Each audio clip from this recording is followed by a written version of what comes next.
Welcome to icon news. నేను మీ Pawan Krishnamurthy.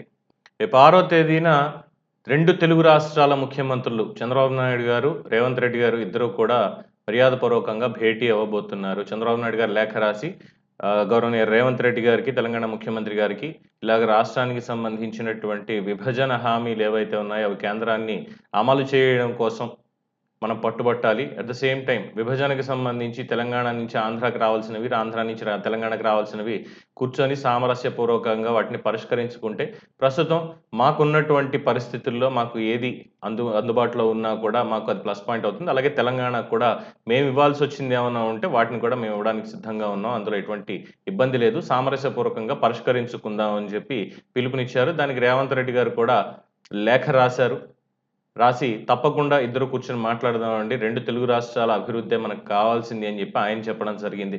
So BRS వాళ్ళు దీని మీద వెయిట్ చేస్తూ ఉంటారు ఖచ్చితంగా అనేది ఒక అభిప్రాయం అందరికీ ఉంది. బీఆర్ఎస్ ఎలాగైనా సరే ఇప్పుడు రేవంత్ రెడ్డిని ఇరుకున పెట్టాలి అనేటువంటి ఒక కార్యాచరణకు పూనుకుంటుందని అందరికీ తెలిసిందే.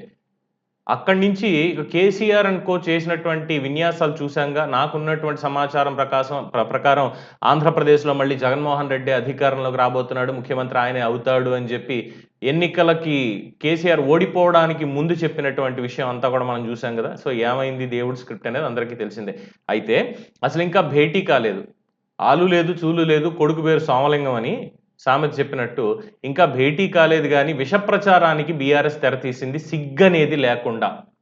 ఎస్, కేటీఆర్ మీద నాకు ఇప్పటికీ గౌరవం ఉంది ఒక రకంగా చెప్పాలి అంటే.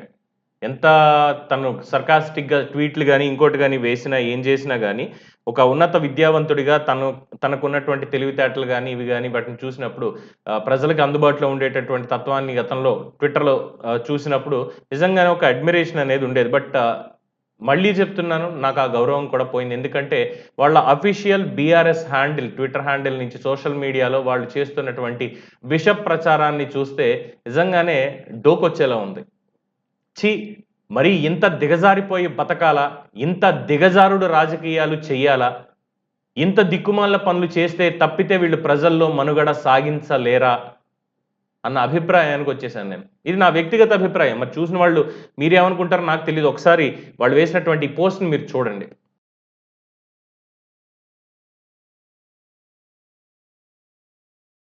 సో బీఆర్ఎస్ పార్టీ అఫీషియల్ హ్యాండిల్లో వచ్చినటువంటి పోస్ట్ చూశారు కదా. ఇది 2 జూలై మధ్యాహ్నం 13:36 అంటే 1:36 వాళ్ళ పోస్ట్ చేశారు. ఏం చెప్తున్నారు? గురుదక్షిణ కింద తెలంగాణ పరిశ్రమలు కంపెనీలని ఏపీకి అప్పజెప్పనున్న గుంపు మేస్త్రి. ఈ నెల 6న ప్రజాభవన్లో చంద్రబాబు రేవంత్ రెడ్డి భేటీ అని మాత్రమే ఉంది తప్ప వార్తలో ఏం లేదు. అయితే దీని మీద కింద వాళ్ళకి సంబంధించినటువంటి పేపర్లో రాసుకున్నటువంటి ఇవన్నీ మనం చూసినట్లయితే నమస్తే తెలంగాణ పేపర్ ఎవరిదో తెలిసిందే కదా. సో విషం చిమ్మడానికి దీంట్లో వాళ్ళు చేసినటువంటిది ఆ వెనకాల పోస్టర్లో మీరు చూశారు. తెలంగాణ పరిశ్రమలపై ఏపీ నజర్, విదేశీ పెట్టుబడులను మళ్లించుకునే ఎత్తులు, ఇంకా గ్రౌండ్ కాని కంపెనీలపై కన్నేసిన నేతలు, విస్తరణ యోచనలో ఉన్న పరిశ్రమలకు గాలం, కంపెనీ వర్గాలతో ప్రముఖ ఏపీ మంత్రి సంప్రదింపులు, తెలంగాణ కన్నా అధిక రాయితీ ఇస్తామని ఇది వాళ్ళు వార్త రాసేశారు. దాన్ని అడ్డం పెట్టుకొని వీళ్ళు విషం చిమ్మడానికి సిద్ధమైపోయారు. గురుదక్షిణ కింద తెలంగాణ పరిశ్రమలు కంపెనీలను ఏపీకి అప్పచెప్పనున్న గుంపు మేస్త్రి.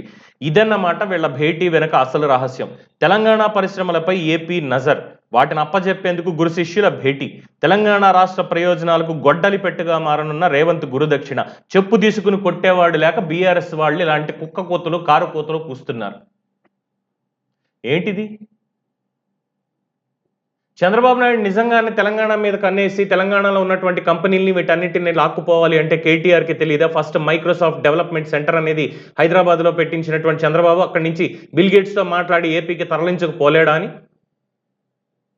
జినోమ్ వ్యాలీని అభివృద్ధి చేసింది చంద్రబాబే, కాంగ్రెస్ ప్రభుత్వం కాదు అని చెప్పి ఇక్కడ మాట్లాడేటువంటి కేటీఆర్కి తెలీదా? అదే జినోమ్ వ్యాలీని కావాలి అనుకుంటే అక్కడ మాట్లాడి వాళ్ళందరితోటి అమరావతిలోనో, విశాఖపట్నంలోనో, రాయలసీమలోనో ఎక్కడ కావాలంటే అక్కడ పెట్టుకోండి మీరు అని చెప్పి తీసుకెళ్ళిపోగలడని? బుద్ధి అనేది ఉందా అసలు? ప్రజల మధ్య సమాజంలో చీలిక తేవడానికి, అధికారం కోసం ఎలాంటి గడ్డైనా కరవడానికి సిద్ధపడిపోతుందా బీఆర్ఎస్ పార్టీ?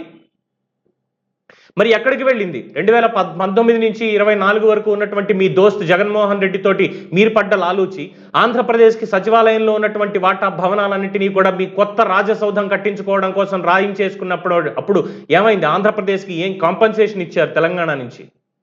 తెలంగాణ ఆంధ్రప్రదేశ్కి ఇవ్వాల్సినటువంటి 6,500 కోట్ల విద్యుత్ బకాయిలు, సర్ప్లస్ విద్యుత్ ఏదైతే ఉందో దాన్ని కొనుగోలు చేసుకొని ఇవ్వాల్సినటువంటి విద్యుత్ బకాయిలు, డిస్కమ్లకు సంబంధించినటువంటి వివరాలు, వీటన్నిటినీ ఏ తొంగలో తొక్కింది మీ ప్రభుత్వం. ఇప్పుడు వచ్చి మరి ఏవి తీసుకెళ్ళిపోతున్నారు, ఏ కంపెనీలు తీసుకెళ్ళిపోతున్నారని చెప్పి ఇంత గగ్గోలు, ఇంత విష ప్రచారం, ఇంకా భేటీ కూడా కాకుండానే మరి జగన్మోహన్ రెడ్డి ముఖ్యమంత్రిగా ఉండగా కేసీఆర్ మిలాఖాతులు అయ్యారు కదా, ఖర్జూర పళ్ళు మరీ తీసి పెట్టారు కదా, ఎక్కడి నుంచి తీసి పెట్టారు ఏంటనేది ప్రజలందరూ చూశారు కదా. మరి ఏం చేశారు? ఆంధ్రప్రదేశ్కి మీరు ఇచ్చినటువంటిది ఏంటి? కక్షపూరితంగా మీరు చేసినటువంటివి చట్టాలు, న్యాయాలు అన్నిటినీ మీరు మీ ఇష్టం వచ్చినట్టు మీ అధికారం కోసం చేసినటువంటివి తప్ప ప్రజల కోసం మీరు ఏం చేశారని. అమర్ రాజా బ్యాటరీస్ మీద ఆంధ్రప్రదేశ్ ప్రభుత్వం విషం కక్కుతూ ఉంటే ఒక పారిశ్రామికవేత్తకి అండగా నిలబడాల్సినటువంటి మీరు అక్కడి నుంచి కావాలని వాళ్ళ వెనకాల ఉండి 9,000 కోట్ల పెట్టుబడులు అమర్ రాజా పెడతాను అంటే మేము ఆ ప్రభుత్వాల్లాగా ఈ ప్రభుత్వాల్లాగా మేము ఏం చేయము, మేము ఇక్కడ ప్రతి ఒక్కటి కూడా ట్రాన్స్పరెన్సీగా ఉంచుతాం, అందరినీ కూడా ప్రజాప్రతినిధులు, మేమందరూ బాధ్యతతో ఉన్నటువంటి వాళ్ళమని ప్రగల్భాలు పలికిన మీరా ఇవన్నీ మాట్లాడేది? ఇవా మీరు మాట్లాడేది? పైగా ఒక ముఖ్యమంత్రిని పట్టుకుని గుంపు మేస్త్రి అండమా? అది భాషనా? నేను ఇక్కడ రేవంత్ రెడ్డి గారిని కూడా తప్పుపడతా, ఎందుకంటే ఆయన కూడా గతంలో ముఖ్యమంత్రిని ఏ విధంగా వ్యాఖ్యానించారనేది సబ్కోర్స్ అది రాజకీయ నాయకుల నోటికి ఇంకా అదుపు అనేది లేదు వాళ్ళ ఆవేశాలకి. తెలంగాణ యువతకు ఉపాధి లేకుండా చేసేయడానికి ఇక్కడి నుంచి కంపెనీలు తరలించకపోవడానికి చంద్రబాబు వస్తున్నాడు, గురు శిష్యులు ఇద్దరు కలిసి భేటీ అవుతున్నారు, రేవంత్ రెడ్డి అప్పనంగా అప్పగించేస్తున్నాడు. ఇంత దిక్కుమాలిన రాజకీయాలు చేయడం బదులు ఆత్మహత్య చేసుకొని చచ్చిపోవడం బెటర్. తెలంగాణ యువతలో లేనిపోని విష ప్రచారం చేసి వాళ్ళని రెచ్చగొట్టి ప్రభుత్వం మీదకు ఉసిగొల్పేటువంటి ప్రయత్నం ఇదంతా కూడా.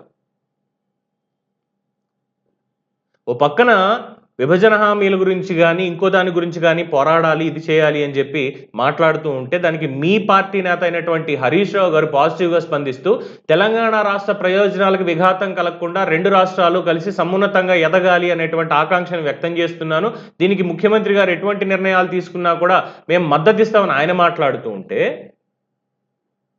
ముఖ్యమంత్రి అనేటువంటి ఒక పదవికి కూడా గౌరవం ఇవ్వకుండా గుంపు మేస్త్రి అంటే, అవును తెలంగాణ గుంపుకి మేస్త్రి ఆయనే. ఇప్పుడు తెలంగాణ గుంపుకి రేవంత్ రెడ్డి మేస్త్రి. అబ్బా, తెలంగాణ నిర్మాణం ఆయనే చేస్తాడు. ఇప్పుడు ఇన్నాళ్ళు గుంపు మేస్త్రులుగా ఉన్నటువంటి కేసీఆర్ ఏం చేశాడు అనే దానికి చెప్పుకుంటున్నారు కదా, ఇప్పుడు గుంపు మేస్త్రి రేవంత్ రెడ్డి. ఆ గుంపు మేస్త్రి పనిచేసేటువంటి ఈ ప్రాంతంలో ఈ రాష్ట్రంలో ఆయన కింద ఉన్నటువంటి వాళ్ళందరూ మీరే, బీఆర్ఎస్ వాళ్ళందరూ కూడా ఆ మేస్త్రి అండర్లోనే పనిచేయాలి. ఏం చేసినా మేస్త్రిని కాదని మీరేం చేయడానికి లేదు. అంటే ఆంధ్రప్రదేశ్ నాశనం అయిపోవడం తప్పితే ఇంకేం ఆలోచన లేదా? బీఆర్ఎస్ వాళ్ళకి ఇంకంతమించి ఆలోచన లేదా? ఏమన్నా అంటే ఆ గూటి పక్షే కదా అంటాడు. కేటీఆర్ కేసీఆర్ ఎక్కడి నుంచి వచ్చారు? ఏ గూటి పక్షులు వీళ్ళు? టీఆర్ఎస్ పార్టీ, అదే బీఆర్ఎస్ ఇప్పుడు మార్చారు, కానీ అంతకుముందు టీఆర్ఎస్ అంటే ఏంటి? తెలంగాణ తెలుగుదేశం పార్టీకి అనుబంధ సంస్థలాగే ఉండింది. ఇక్కడ ఉన్నటువంటి నేతలు అక్కడ పోయింది. అందరూ ఆ స్కూల్ నుంచి వచ్చిన వాళ్లే కదా. కొత్తగా వచ్చిన వాళ్ళు ఎవరున్నారు? ఇంకా కొత్తగా తయారు చేసిన వాళ్ళు ఎవరున్నారు? కాంగ్రెస్ నుంచి లాక్కున్న నేతలు అందరూ వీళ్లే కదా. ఒరిజినల్ తెలంగాణ ఉద్యమంలో పాల్గొన్న నేతలు బీఆర్ఎస్లో ఎక్కడున్నారు? ఎవరున్నారు అసలు? సో ఇలాంటివి మాట్లాడే ముందు మన స్టేచర్ ఏంటి అనేది ఒకసారి ఆలోచించుకోవాలి. ప్రజలు ఇప్పటికే ఒక తీర్పు ఇచ్చి కూర్చోబెట్టారు. 10 ఏళ్ల పాటు మీకు ఇచ్చాం, మీరు ఏం చేశారో తెలిసి మూసుకుని కూర్చోండి రా అన్నారు. ప్రజలు ఇచ్చిన తీర్పును కూడా గౌరవించకుండా కనీసం ఇంకా 6 నెలలు అవుతుంది పూర్తి స్థాయిలో వాళ్ళు పని మొదలుపెట్టి చేసుకుంటూ వస్తున్నారు, పథకాలు అమలు చేసుకుంటూ వస్తున్నారు, ఇచ్చినటువంటి హామీలు వీటన్నిటికీ. అయినా సరే ఇంకా విష ప్రచారం చేయాలనేటువంటి దానికి అసలు 2 రాష్ట్రాల మధ్యలో సయోధ్యకి కేసీఆర్ కానీ కేటీఆర్ కానీ మాట్లాడినప్పుడు ఏమైంది? అమరావతి నాశనం అయిపోతూ ఉంటే జగన్మోహన్ రెడ్డి పరిపాలనలో తెలంగాణలో 1 ఎకరం అమ్ముకుంటే అమరావతిలో 3 ఎకరాలు కొనుక్కోవచ్చు అని మాట్లాడినటువంటి మీరు ఈరోజు మేము అక్కడ బాగుపడుతూ ఉంటే, అమరావతి బాగుపడుతుంటే కళ్ళల్లో నిప్పులు పోసుకుంటున్నారా? బీఆర్ఎస్ పార్టీ వాళ్ళు. ఆంధ్రప్రదేశ్ అభివృద్ధి చెందడం అనేది అసలు మీకు అవసరం లేదా? అది మీరు కోరుకోరా? హైదరాబాద్ కాకుండా, సైబరాబాద్ కాకుండా ఇంకా డెవలప్ చేసినటువంటి నగరాలు ఏమన్నా చూపించండి తెలంగాణలో ఈ 10 ఏళ్లలో. ఎక్కడెక్కడ ఏం పెట్టారు చూపించండి.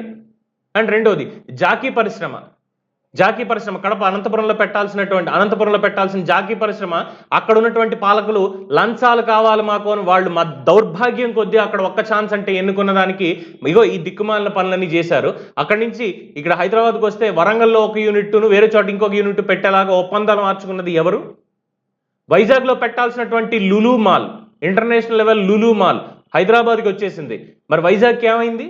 మరి అప్పుడు ఇవన్నీ మీరు ఇక్కడికి తెచ్చుకున్నట్టు కాదా?